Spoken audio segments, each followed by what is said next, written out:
చీటికి మాటికి మోడీ మీద శివమెత్తే కేసీఆర్ సొంత కూతుర్ని మోడీ అరెస్ట్ చేయించినప్పటికీ ఏమాత్రం కూడా ఒక చిన్న కామెంట్ కూడా ఎందుకు చేయట్లేదు?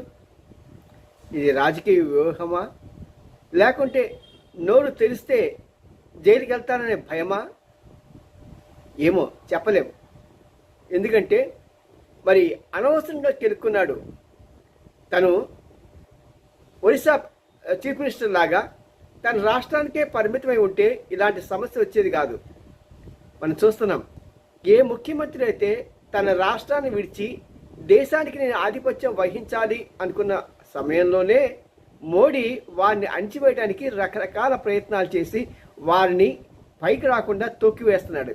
మరి అలాంటి సమయంలో కేసీఆర్ ఇంతటి మౌనం వహించడానికి కారణం రాబోయే సమస్యల గురించి ఏమో చూద్దాం.